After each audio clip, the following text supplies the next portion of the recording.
কৃষকের প্রতিষ্ঠান, শ্রমিকের প্রতিষ্ঠান, আমার প্রতিষ্ঠান। এই অর্থে এটি সর্বজনতার প্রতিষ্ঠান। সবার আগ্রহ থাকলে এই প্রতিষ্ঠান থেকে সুচারুরূপে পরিচালনা করতে কিছুটা সহজ হয়।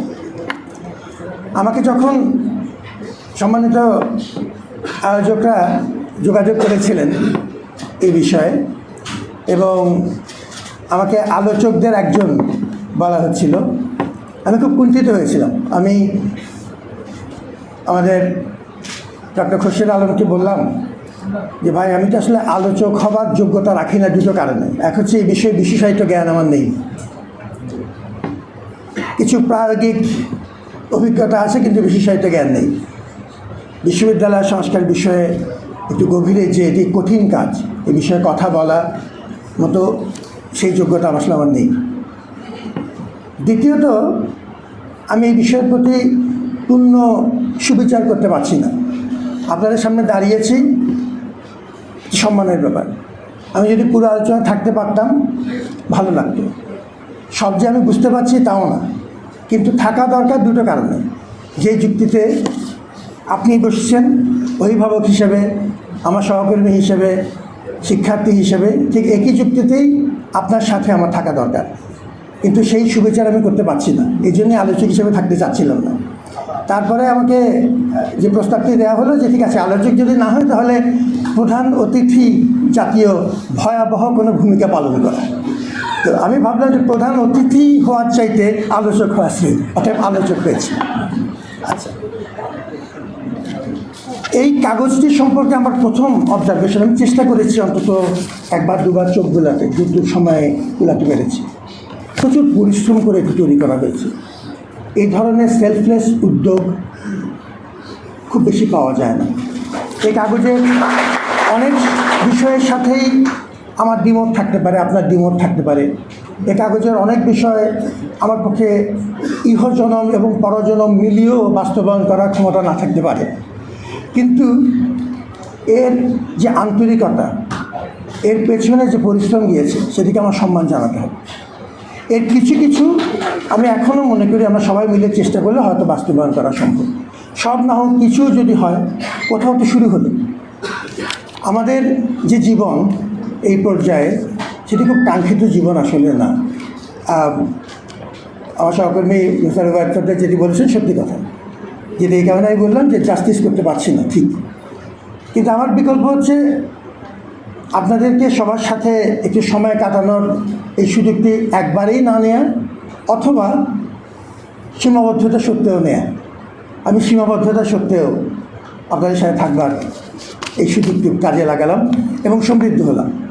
এর কিছু কিছু মতামত অত্যন্ত প্রাসঙ্গিক। আমি খুব মনোযোগ দিয়ে দেখেছি কিছু মতামত।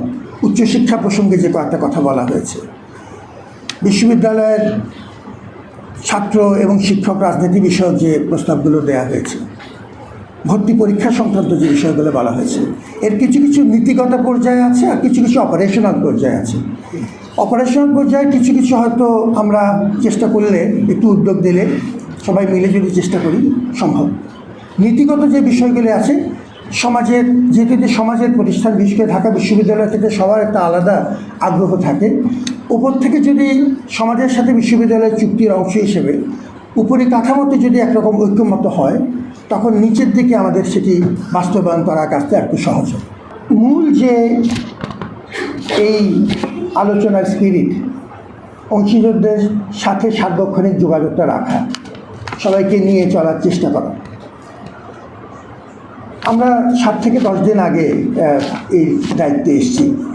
আমরা চেষ্টা করছি, আমাদের যদ্দূর অনেক রকম সীমাবদ্ধতা আমার আছে, অত্যন্ত ইমপারফেক্ট ধরনের মানুষ, চেষ্টা করছি যদ্দূর সম্ভব চেষ্টা করছি। শুরু করেছি ছাত্রছাত্রীদের সাথে হল পর্যায়ে যোগাযোগ করতে, কারণ আমি এখনও মনে করি হলগুলো হচ্ছে আমাদের খুঁটি। হল দিয়ে যোগাযোগ করা শুরু করেছি। আশা করছি এখন এই পুরো প্রক্রিয়াটা শেষ করতে পারলে আমাদের অংশীদারদের একটা বড় অংশের সাথে আমাদের দেখা হবে। প্রশাসনিক আমাদের এবং একাডেমিক যারা আমাদের লিডার আছেন তাদের সাথে যোগাযোগ হয়েছে। বিভিন্ন ব্যানারে শিক্ষক সমাজের সাথেও, ঢাকা বিশ্ববিদ্যালয় শিক্ষক সমাজ ব্যানারেও আমাদের সাথে কথা হয়েছে। এবং যারাই এসছেন আমাদের শিক্ষার্থীদের একটা বড় দল বিভিন্ন প্রসঙ্গে আমাদের কাছে এসছেন, অনেক দাবি দাবা নিয়ে এসছেন। কোনো সময় আমি মানতে পেরেছি, কথা মানতে পারিনি, কিন্তু কথা শুনতে যে তাদের যে আবেগ এবং তাদের যে অনুভূতি, তার সাথে আমার সরাসরি মোকাবেলা হয়েছে। সরাসরি কথা বলার সুযোগে আমাদের মধ্যে একরকম যোগাযোগ স্থাপিত হয়েছে। সেই যোগাযোগ শুধু কথার না, মনেরও। আমি মনে করি এটি অমূল্য সুযোগ, এই যোগাযোগটা জিইয়ে রাখা। শিক্ষক সমাজকে ধন্যবাদ জানাই যে তারা তাদের অনেক সীমিত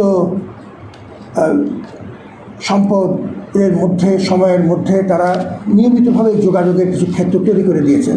শিক্ষক সমাজের একটা বড় বিষয়, শিক্ষক সমাজের একটা বড় অংশের সাথে আমার কিছু ব্যক্তিগত পর্যায়ে যোগাযোগ আছে। আমি খুব চাই যে আপনারা এই ডায়ালগটু বুঝিয়ে রাখেন এবং আমাদেরকে সাহায্য করেন, যেটা আমরা চেষ্টা করে যাচ্ছি বিভিন্ন পর্যায়ে। এবং ঐক্যমত এইসব ক্ষেত্রে একদম নিখুঁতভাবে হবে না, এটাই স্বাভাবিক। আদারওয়াইজ আমরা তো মানুষ থাকতাম না, সব ফেরেশতা হয়ে যেতাম।